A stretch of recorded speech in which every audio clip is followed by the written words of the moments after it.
Okay, this will be your hour now. Phone calls with Mitch Battros, and also your texts if you want, and also Fast Blasts as well. And Skype is open too at George 97313. Back in a moment on Coast to Coast AM. Mitch, have you taken special precautions for this in the event we get zapped with something? No. No more than general preparations. Actually, I have a little bit more. But it's hard to get people to, take too much action. The reasonably more, the better. Because I'm involved in this, involved with FEMA and the Red Cross. I have probably a bit more supplies and equipment. However, if we used to say to have a 3-day supply. Now we say a 7-day. Maybe even longer now. Huh? I would say maybe even longer than that. And remember, for every member of the family, not that it's not just 1 7-day for you, or if that's going to be. It needs to be not only for family but pets as well. Probably there's major areas that we don't even think about, such as prescription medications. You can't really store up on those. But there are methods that when we go into a crisis mode, that physicians and pharmacies and so forth, what's important is that you have a label, that you have your prescription, even if it's an empty bottle, that they can have some correlation to go by. We don't even think of those things. I have a. By the way, I haven't even mentioned my website all night. That's because I have. Thank you, George. But go ahead. I certainly appreciate it. Yeah, I do have. I have a free newsletter, by the way. So if you're interested in this information, I send out a newsletter at least twice a week on these big events, or if any research, breaking news, or so forth is coming out. I also have one link that is for all emergency management equipment and supplies. It's a free link. It's some great information, and has even further links for you to explore on what would be best suited for you, how much it is, and you can choose what what package you would like. So, and that's unrelated to me. These are just links to other companies and to the Red Cross and FEMA as well, to supply you with basically a checklist to make sure that you have at least enough. Well, it's, again, as we talked about, it's not a matter of if, it's when, and you need to be prepared. And let's just hope we don't get hit with the biggest. Well, George, let me emphasize just one more time I don't want to say the word urgency. I almost want to say the word urgency, but I'm telling you, these people are coming for. Again, this information is only 14 days old, and they're coming out again trying to tell us that don't go to sleep on cycle 24. They're reminding us of what happened in September of 1859, when the coronal mass ejection was so strong that they were seeing the auroras were seen in Central America, just short of the equator. They're again 14 days old. This material. They're telling us that, look, folks, there's something called a Carrington storm. Carrington, Carrington. The Royal Observatory is talking about it. This is all in the same report. They reminded us of 1989, what happened in Quebec. I think this is all for a reason. Well, maybe so. Maybe so. Let's go to the phones. We'll go to your neck of the woods in Seattle, Washington, west of the Rockies. Go ahead, Mike. Yes, Mitch, you said you're in Seattle. I was wondering, are you near downtown, or whereabouts around here are you located? I'm not far from downtown. I'm just north of South Lake Union. Okay, well, I'm pretty near you then. It's good to hear somebody in the local area. It's a beautiful place to live up here. There's a lot of wildlife, a lot of ocean. But I wanted to ask you, let's say in the event that there is a pole reversal or a magnetic reversal or a sun flare, are we looking at a ramping up of events so that we have warning time to so that we know that this is coming, or are we talking about a sudden, like a 24-hour notice? I mean, why don't they just come out and tell everybody this kind of stuff instead of holding it back so much? There's lives they can probably save if they came out and told people, but I just don't know what's wrong with some of these people. That it seems kind of selfish to just.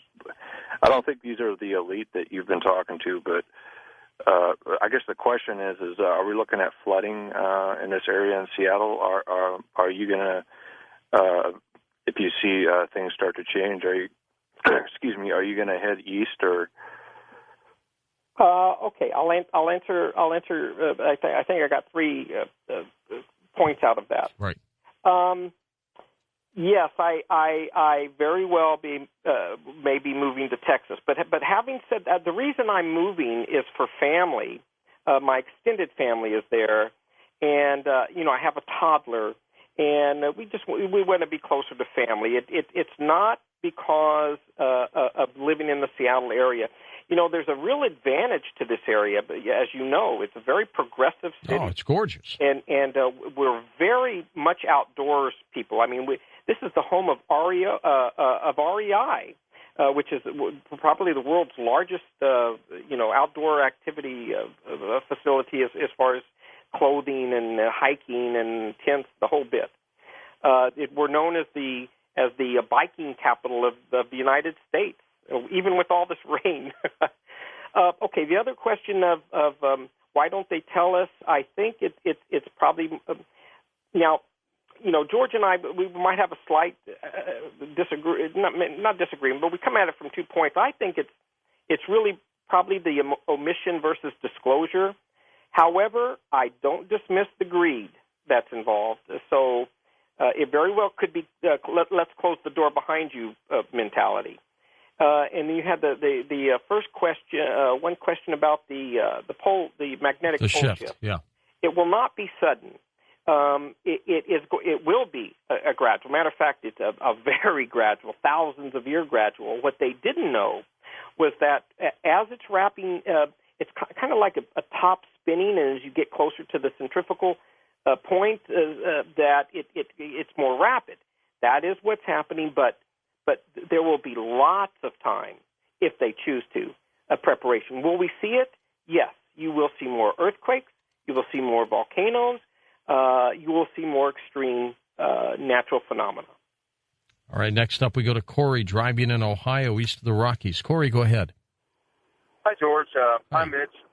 Hello. You mentioned the possible cataclysm and underground bases for, survival and all those things.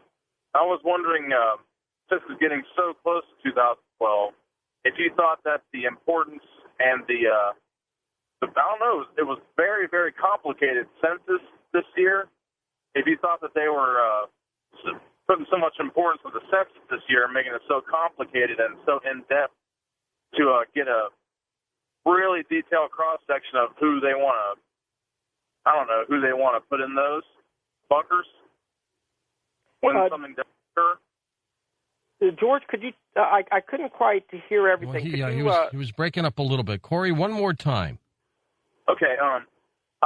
Because of the possible cataclysm in 2012, we're so close to it now. I was wondering if the importance and the detailed nature of the census this year might have something to do with who and how they would get everybody, or at least a good cross-section. Can you tie the census into any of this, Mitch? No, that's not my area. I think perhaps the guest you had on first would be better able to speak on that. I don't think so. Maybe so. Okay, tell me a little bit about what do you know about La Palma? That possibility there. If that thing, I've been told by some volcanologists that if that thing went, there could be a huge tsunami on the eastern coast of the United States. Well, well, of course. I have not seen any signs whatsoever of that occurring. Remember with volcanoes, it's not like an earthquake. If an earthquake occurred, and it was the big landslide that they speak of, yes. I mean, I could see that, happening quickly, surprisingly. If it's a volcano, we will have plenty of notice. There will be a swarm of smaller to moderate earthquakes. It will be a gradual sequence, plumes of ash, perhaps. So I don't think it'll be a surprise. I haven't seen nothing's come across my screens that would suggest anything happening anytime. All right, we go to Springfield, Mass. Peter is up with us on Coast to Coast. Hi, Peter. Go ahead. Good morning, guys. Morning. My question pertains to, I've heard about the communication satellites, but my question pertains to national defense satellites, like the Star Wars program and things like that. It's my understanding that these are fueled by nuclear fuel cells, and if a solar flare were to hit these and they would come to Earth, well, we would be exposed to radiation in the upper atmosphere. And I was wondering if anyone has thought about that and tried to get these things down or away from the planet. I guess that's a possibility, Mitch, if something happens to these satellites. There's some people very much aware of that. And, they're yelling as loud as they can. There's definitely some very active groups that specifically speak of that. And you're absolutely right that that's one of those things that most people don't think of. I certainly don't think of that. I haven't thought of that, so you just mentioned it. But I do know of some groups that are very, very active in trying to get the word out that could be. Your comment about the U.S. Air Force specifically is the part of the military that is out there, and they have kind of a marriage with NASA and NOAA. And there was a time when the U.S. Air Force was they tried to start to withhold information about any celestial orbs that they had found and are tracking.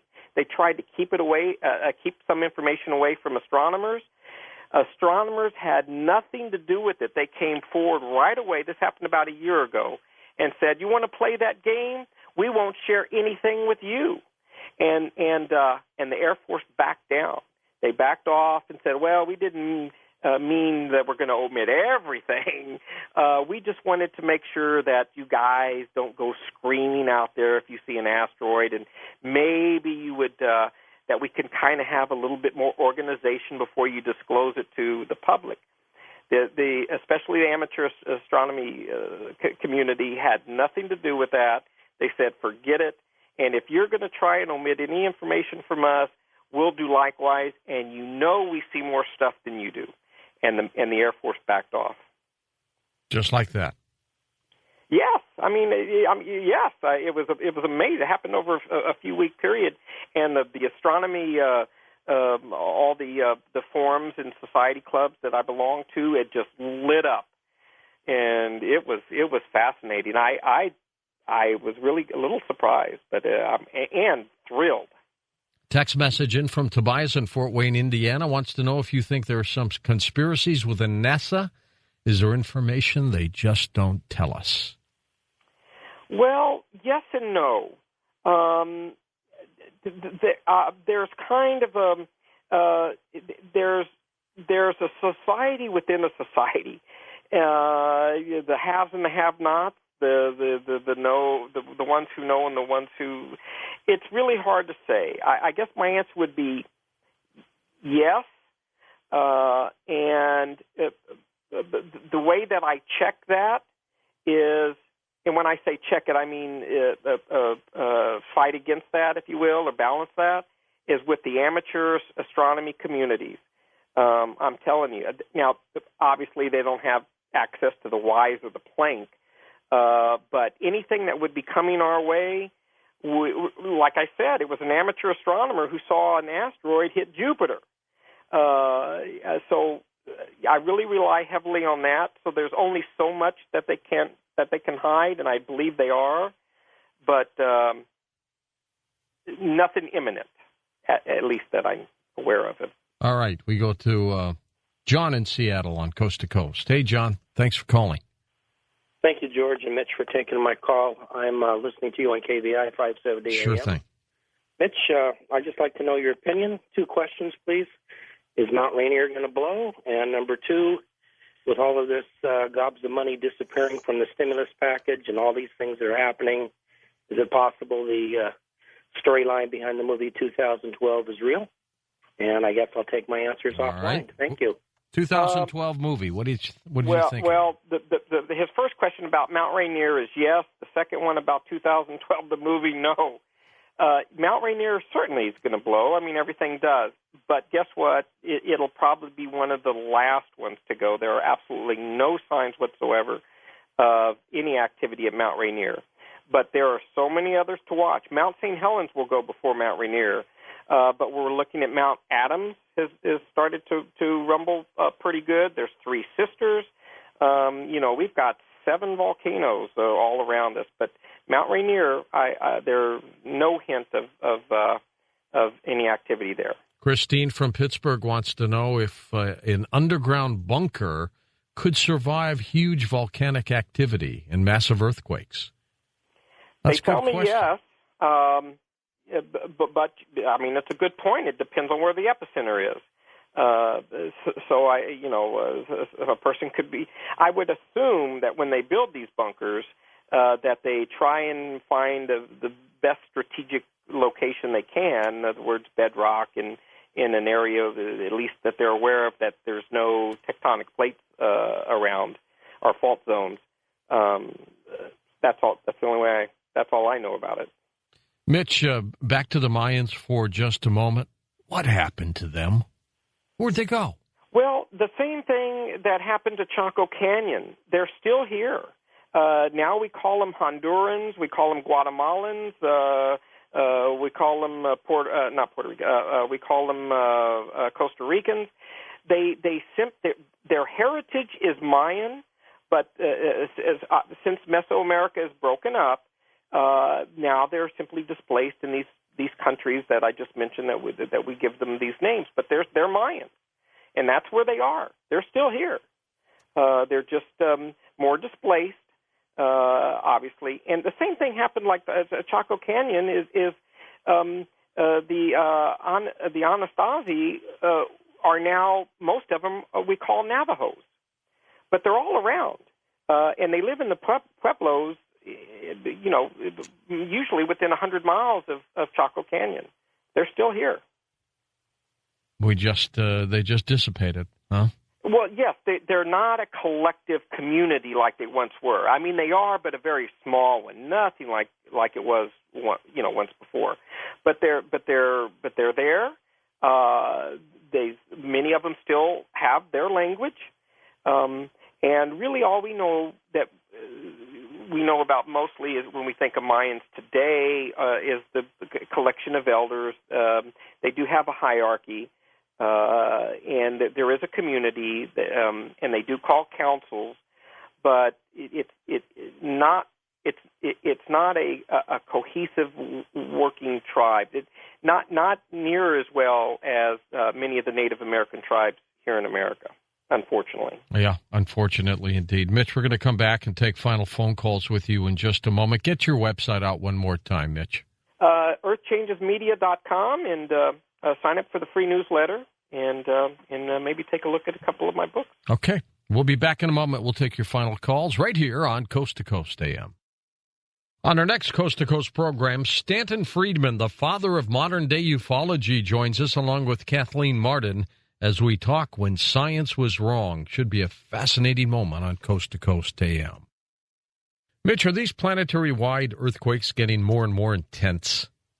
Yes.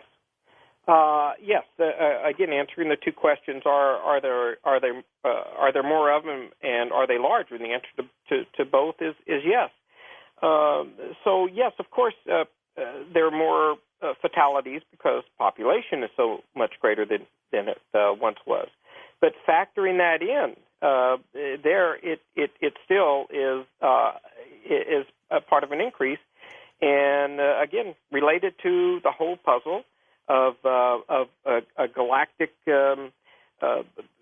what's often referred to as a galactic alignment, but simply meaning I would say more of a galactic positioning of a smaller band, a tighter band of charged particles, and of course affecting all planets, all celestial orbs for that matter, in our solar system. And of course that affects our Earth's core. And as I mentioned, that they're watching that now and seeing quite a bit of flux occurring. Fascinating work here. Let's look out 10 years from now. Will you still be doing this? Oh yes, I mean, as long as there's electricity, I'll be doing this. That's an if. Yeah, that's very true. Was your question, would I still be doing what I do? Yeah, you have this passion for this. Oh, absolutely burning passion. I don't know. It really. But before I got into what I'm doing now in media, I was hands-on. I started with the Red Cross, and then I trained with FEMA. That's where I started. What from. got you into the media end of this, in the research part? I wanted to share. I felt a passion to get the word out. I saw something happening that most people didn't seem to see. I thought it was important, and so I started with our local television setup here in Seattle, and started the show in 1995, which started off just here in Seattle only, and then I started to syndicate to 6 cities, and how I would do that. That's good. Oh yeah, I mean, the only live show was here, and I would tape it, and then have the tapes out to on a ongoing rotating basis to the various cities. And that's how it started, and then then later became more internet savvy, and then went from television to radio, and found it much easier. Sorry. Well, actually, George, you've been in both. You know. I've done it all. You know exactly what I mean. I mean, now I do miss the excitement of television. I got to tell you. I like the intimacy of radio and the immediacy of radio. I really do. That's true. That is very true. Let's go to the calls. Cows Bell, Montana. Doc, you're up with us on Coast to Coast. Go ahead, Doc. George, are you there? Yeah. Okay, I wanted to talk about some of UC Berkeley's research into this stuff. Okay. Back when they first started looking at these extinction cycles, I think back at about 1970, somebody at Stanford came up with this trademark Death Star. You ever heard about that? Supposedly, every 62 or 63 million years, this cycle recurs. Okay? According to most of those prophecies, it has to do with this so-called Death Star. And they describe it as something like a comet. And some have called it a Planet X. Yeah, and they can call it anything they like. According to the Mayan calendar, okay, this is the 6th night, and then it's in March it starts the 7th day. And then in the spring of 2012, the last cycle starts, and it only goes about 2.5 years into 2014. This astrophysicist in Russia that the guy just said, okay, he posted something on the website about an ice age occurring in 2014. Well, that would fit rather nicely, wouldn't it? It sure would. It sure would. This thing is I've heard some stuff that this comet that looks like whatever it is supposed to show up around Christmas time. And you heard that guy just before, saying they were getting ready to go into Iran within a year. Yeah. Okay. This war is this World War III thing in the prophecies is supposed to show up in the spring of 2011, not the spring of 2012. That would be right on time again. It fits rather nicely with all this stuff we're hearing. Do you look at prophecy at all, Mitch, like Revelation? Oh, sure. And I don't disagree with much of what the listener said. In fact, just to fuel that fire just a little bit, the Vatican Observatory just went public with a new telescope. And guess what the name of their new telescope is? What? Lucifer. Oh, you got to be kidding. I'm not kidding. No way. Oh, it's true. The Vatican named the telescope Lucifer? Yes. They named it Lucifer. How could they do that? Well, maybe it's their NASA way of saying, now's the time. Are you sure that's not a Snopes thing? No, it is absolutely true. This comes direct from the University of Arizona, which is where the Vatican Observatory is. Of course, the Bible speaks of wormwood. But having said that, I did want to fuel that fire and not to dismiss that I think people are looking for this.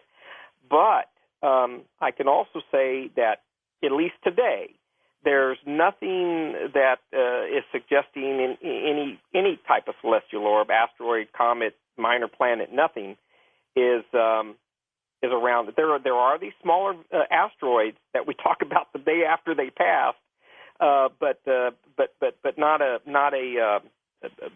Death Star, as he called it, or an Earth killer.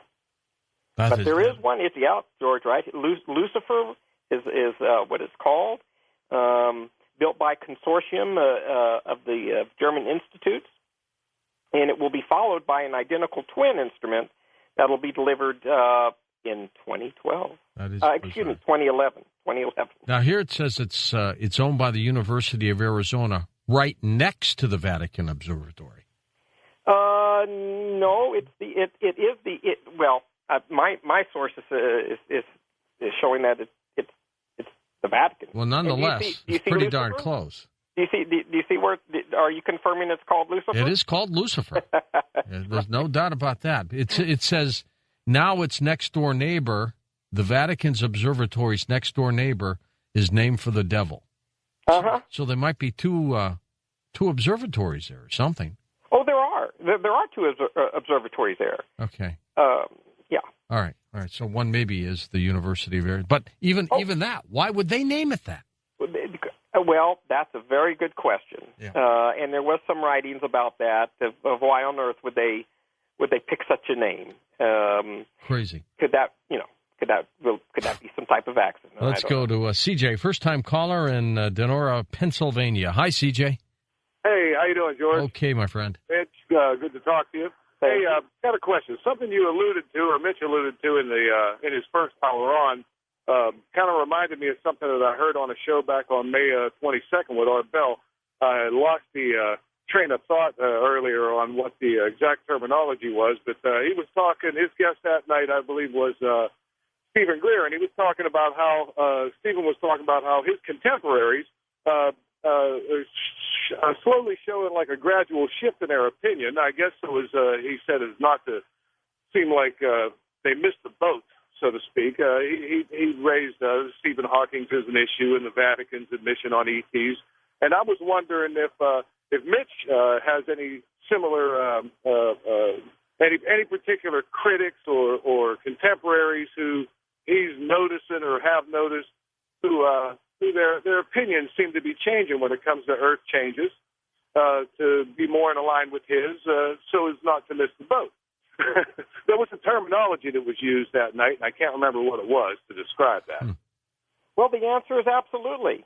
As I was mentioning to George, I think in our first hour, maybe our second hour, that when I was interviewing some of these top scientists and when I was doing my research for my books, they were very hesitant about acknowledging such connections or events.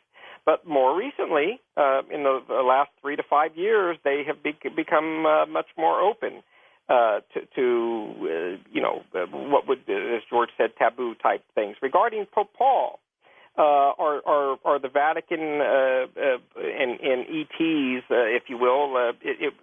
They didn't specify ETs. But let me remind people that it was Pope John Paul II, and I remember as if it happened yesterday. It was October 22nd, 1996. I'd been home from Saudi Arabia for about 2 years. I was at my parents' house at this particular time when he came forward, saying, I'm going to paraphrase, that there is no reason not to believe that creation and evolution can coexist. For Catholicism, for a pope to come out and say that was extremely powerful, and he was addressing this to. It was related to astronomy, to the science, the Pontifical Academy of Sciences is who he addressed this to. The Pontifical Academy of Sciences, to say that yes. Okay, so maybe maybe it wasn't just Adam and Eve, maybe there were others around. Maybe there is something to evolution.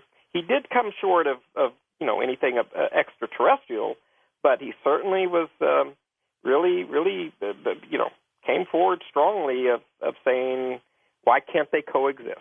Good point. Next up, West Fontana, California, we go. Hello, Ray. Go ahead. Hey, George. How you doing? Okay. Hey, Mitch.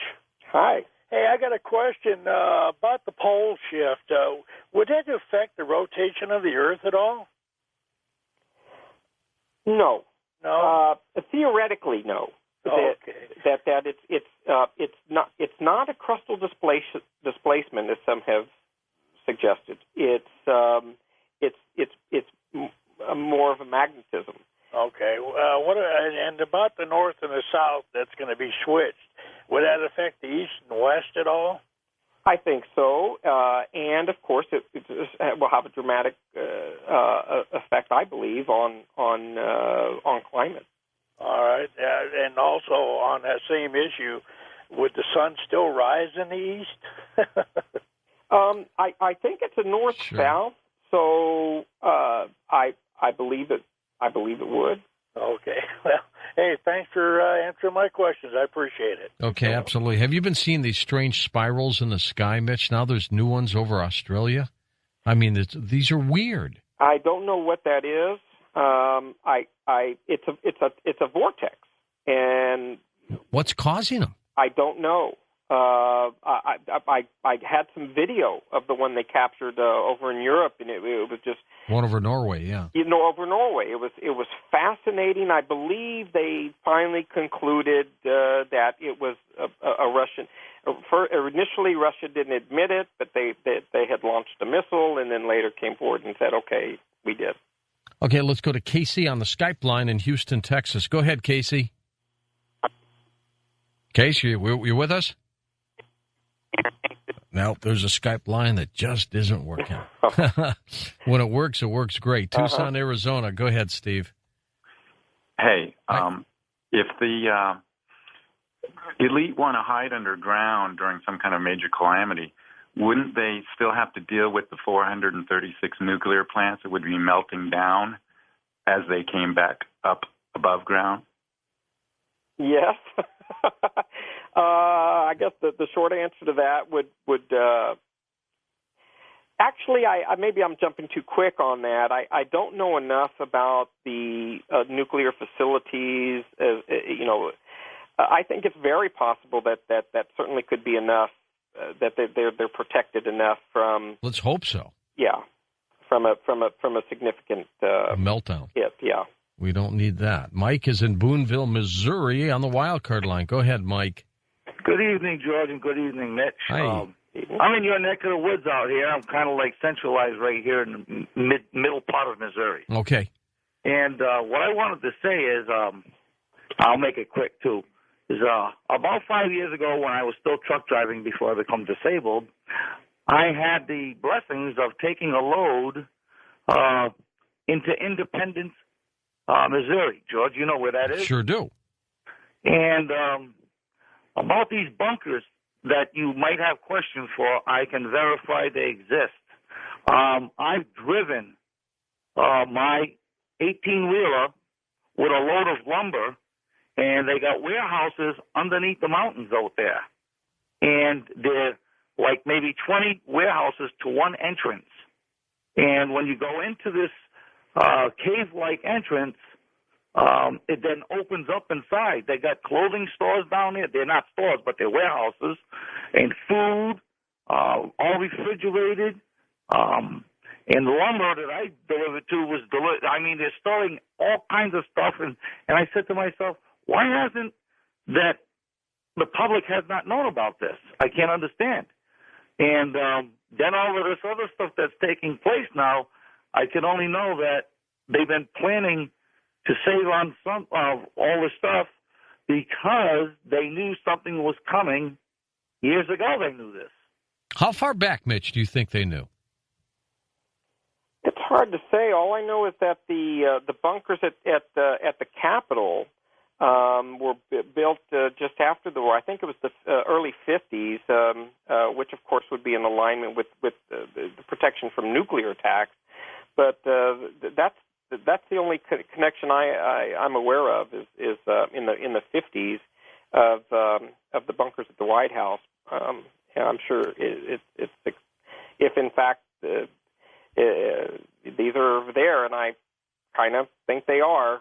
I'm sure I have a feeling some are in Wyoming. They're all over the place, Mitch. Mitch's website, by the way, earthchangesmedia.com. Mitch, stay in touch with us. I'm sure with breaking stories, we'll pop you on again.